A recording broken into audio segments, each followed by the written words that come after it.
महाशिवरात्रि की रात्रि को हम सब शिव तत्व की खोज इस कारणवश करते हैं कि भगवान भोलेनाथ की कृपा से हमारे अंधकारमय जीवन में सत्य का शिवमय प्रकाश आ सके, हमारा जीवन सुंदर बन सके। सत्य है कि महाशिवरात्रि हम शिव भक्तों के जीवन में सुखों की धात्री बनकर आती है। आओ आज हम सब महाशिवरात्रि पर्व के निमित्त भगवान भोलेनाथ का गुणगान करें। बोलो जय जय शिव शंकर, जय जय शिव शंकर।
भागने की गति इतनी तीव्र थी कि बहुत प्रयास करने पर भी गुरुद्रोह का लक्ष्य हिरनी पर नहीं लग रहा था।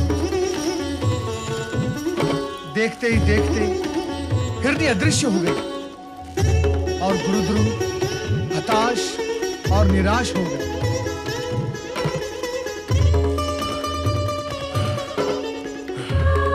न जाने हिरनी किस दिशा में चली गई है। इस पेड़ पर चलकर देखता हूं।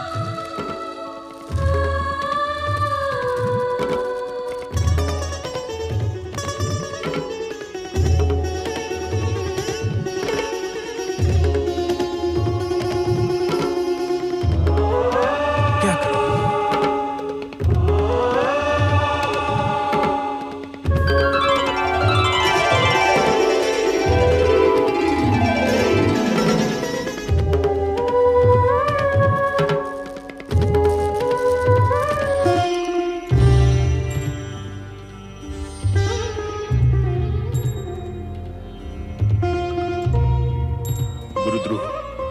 तू इस निरीह प्राणी के प्राण क्यों हरना चाहता है? इसने तेरा आखिर क्या अनिष्ट किया है जो तू इसके प्राणों के पीछे पड़ा हुआ है? मैं जानती हूँ आपका छोड़ा हुआ तीर लक्ष्य तक पहुंचकर खाली हाथ नहीं लौटता, किंतु आज मुझे देखने के पश्चात भी आपने तीर नहीं छोड़ा। आप किसी दुविधा में हैं और मेरी मृत्यु की घड़ी टल चुकी है। नहीं नहीं, मेरे मन में कोई दुविधा नहीं है। मुझे तुम्हारा वध करना ही है। मैं आपसे विनती करती हूँ, मुझे छोड़ दीजिए। मेरे बच्चों को अनाथ मत करिए। तुम्हारे बच्चों की चिंता करके यदि तुम्हें छोड़ दिया तो मेरे बच्चे भूख से तड़प तड़प कर मर जाएंगे। नहीं, ये मैं नहीं होने दूंगी। मेरे पति और बच्चे मेरी प्रतीक्षा कर रहे होंगे। बस मुझे इतना समय दे दीजिए कि उनसे एक बार मिलो और कह दूं कि यही हमारा अंतिम मिलन है। भगवान के लिए मेरी ही विनती स्वीकार कर लीजिए। और तुमने छल किया तो? तुम न लौटी तो? मैं एक माँ हूँ, बच्चों की भूख का अर्थ समझती हूँ। मेरे छल के कारण आपके बच्चों का अनिष्ट हो, ये मुझे कभी सहन नहीं होगा। मैं आऊंगी, अवश्य आऊंगी, ये मेरा वचन रहा। प्राणों के भय के आगे वचन झूठे पड़ जाते हैं। और फिर भूखे के सामने पकवानों से भरी थाली या शिकारी के सामने शिकार हो और वो उसे छोड़ दे, ये कैसे संभव हो सकता है?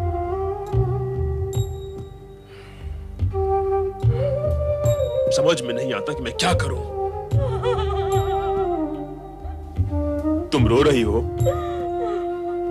नहीं, मुझे तुम पर दया आ रही है। दया? और मुझ पर? हाँ, क्योंकि मैं तुम्हें तुम्हारे धर्म से विमुख कर रही हूँ। यदि घोड़ा घास पर दया करेगा तो खाएगा क्या? तुम शिकारी हो, यदि सामने आया शिकार छोड़ दोगे तो तुम्हारे परिवार का पेट कैसे भरेगा?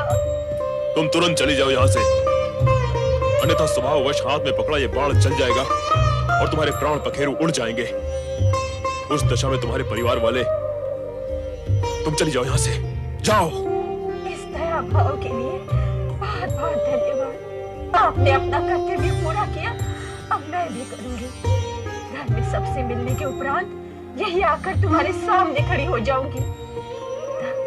तुम मेरे प्राण हर लेना। तुम शीघ्र जाओ और जल्दी लौटकर आना। मैं तुम्हारी यही प्रतीक्षा करूंगा। धन्यवाद शिकारी जी, धन्यवाद।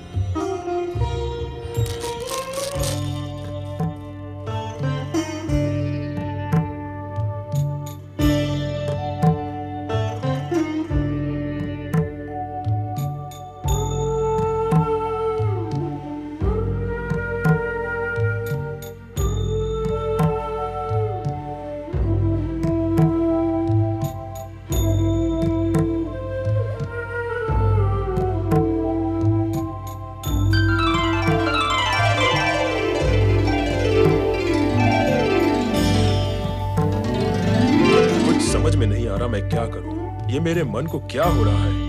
दया, ममता, करुणा, मैंने तो इन भावों को पहले कभी नहीं जाना, कभी नहीं समझा। मुझे अपने आप को संभालना होगा। शिकार करना मेरा कर्म है, मेरा धर्म है। मैं उसे नहीं छोड़ सकता। नहीं नहीं, मुझ पर दया करो। मैं तो यहाँ अपनी बहन को ढूंढने आई थी। वो घर नहीं पहुँची। उसका परिवार उसके लिए बहुत चिंतित है। चिंता मत करो, अब तक तो वो घर पहुंच गई होगी और कुछ ही देर में पुनः यहाँ आती होगी। तब मैं उसका शिकार करूंगा, किंतु उससे पहले। नहीं नहीं, मुझे छोड़ दो। अच्छा, इतनी ही देर के लिए छोड़ दो कि मैं घर जाकर देख आऊं मेरी बहन पहुंच गई अथवा नहीं। मैं वचन देती हूँ, कुछ ही देर में मैं स्वयं तुम्हारा बाण खाकर प्राण त्यागने के लिए तैयार होकर आऊंगी। कृपया मुझ पर विश्वास करो। चलो ठीक है, मैं तुम्हारी भी प्रतीक्षा में यहीं बैठा रहूंगा।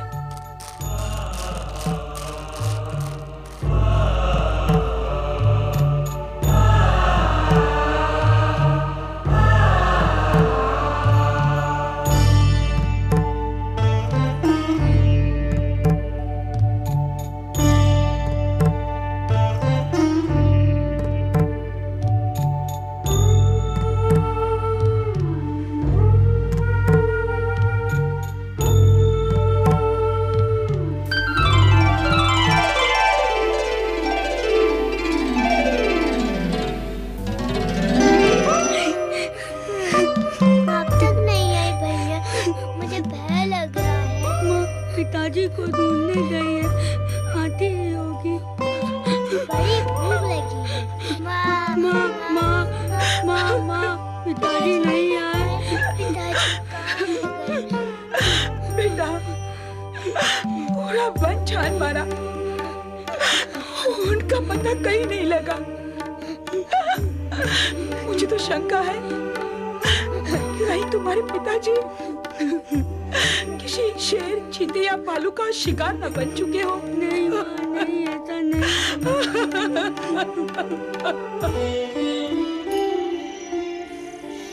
लगता है वे दोनों नहीं आएंगी। मुझे मूर्ख बना के चली गई। अब प्रतीक्षा से कोई लाभ नहीं।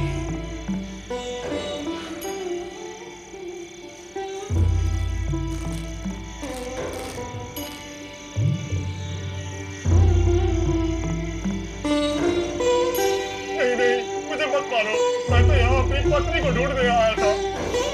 सच कहो, क्या तुमने उसका वध कर दिया?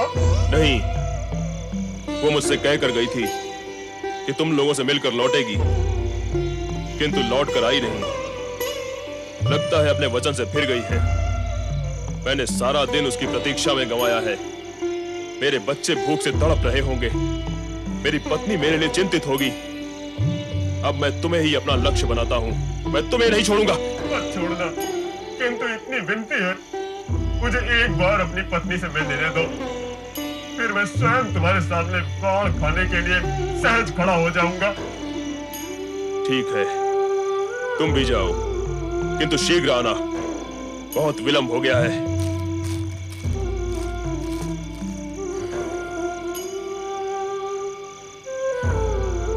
अब और प्रतीक्षा नहीं की जाती मुझसे।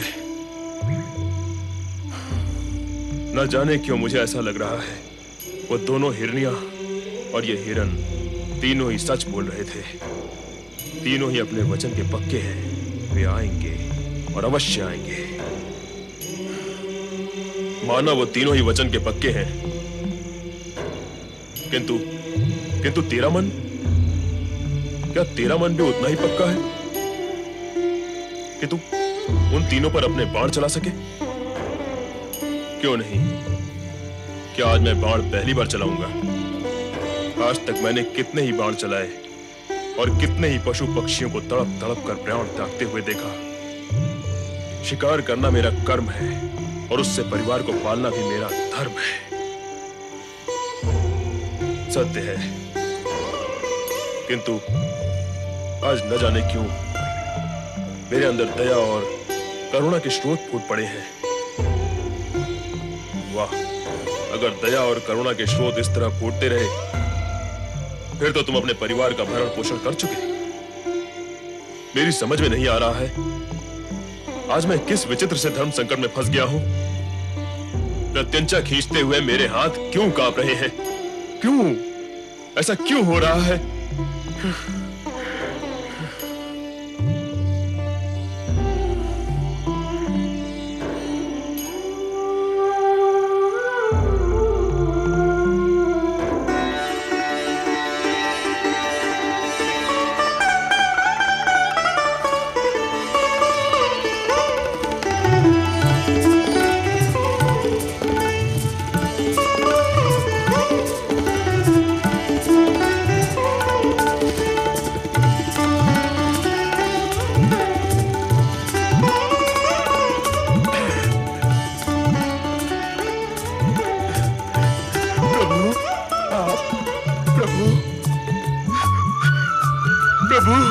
इस प्रकार आंसू बहा बहा कर अपने आखेट कर्म को भूल वो गुरुद्रु भील भगवान भोलेनाथ को पुकारने लगा। अपने भक्तों पर सदा ही दया करने वाले भगवान भोलेनाथ गुरुद्रु का उद्धार करने के लिए उस भयानक वन में पहुंचे, परंतु उससे पूर्व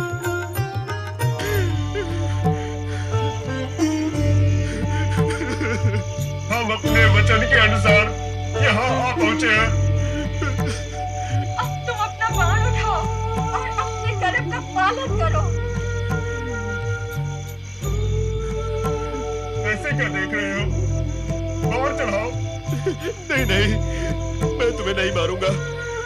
मुझे अपने परिवार का भूखा मरना स्वीकार है, किंतु तुम निर्दोषों की हत्या करना नहीं। कदापि नहीं, कदापि नहीं, कदापि नहीं, कदापि नहीं।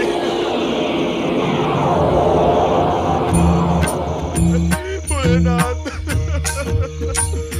भोलेनाथ।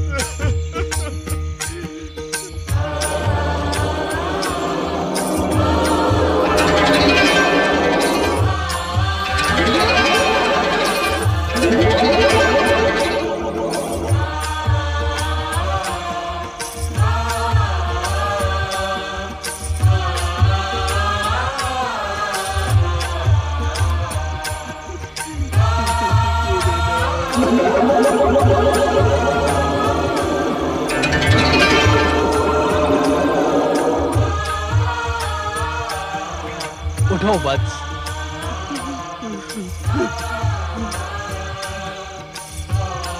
आओ वत्स। प्रभु, प्रभु, प्रभु। गुरुद्रु, हत्या करना पाप, किंतु कर्म न करना भी तो पाप है। और तुम्हारा कर्म ही ऐसा है जो न चाहते हुए भी तुम्हें पाप का भागी बना देता।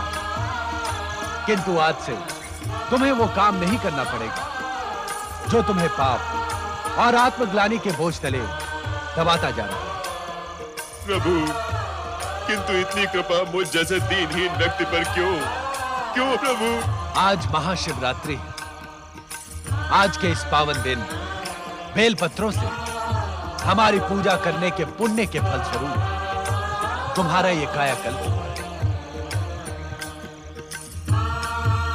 और तुम तीनों ने आज के इस पावन दिन अपना दिया हुआ वचन पूरा कर दिया। ये दिव्य रूप उसी का फल है। तुम्हें मृग योनि से अपनी स्वाभाविक दिव्य योनि प्राप्त हुई। ओम नमः शिवाय। पिताजी, तुम सब इस रूप में? ये सब तुम्हारी ही भक्ति का प्रसाद है। आज महाशिवरात्रि के दिन हमारी पूजा करने के फल स्वरूप तुम अपने पूर्व पापों से मुक्त हो गए और श्रृंगवेरपुर के राजा बन गए। मैं और राजा? हाँ, अपने परिवार सहित वहां जाकर और शिव आराधना को अपने मन में उतार कर राज सुख का उपभोग कर त्रेता युग में श्री हरि विष्णु के अवतार भगवान राम से तुम्हारी भेंट हो और तुम उनके उत्तम मित्र के रूप में जाने जाओगे। जो आज्ञा भगवान शिव शंकर, जो आज्ञा। तुम तीनों दिव्य धाम के लिए प्रस्थान करो। जो आज्ञा प्रभु। गुरुद्रोह, तुमने महाशिवरात्रि के दिन शिव आराधना करके शिव भक्तों के अध्याय में अपना नाम अमर कर दिया है। महाशिवरात्रि के दिन जो शिव भक्त तुम्हारी ये कथा सुनेगा, उसे वो सारे पुण्य प्राप्त होंगे जो तुम्हें होंगे।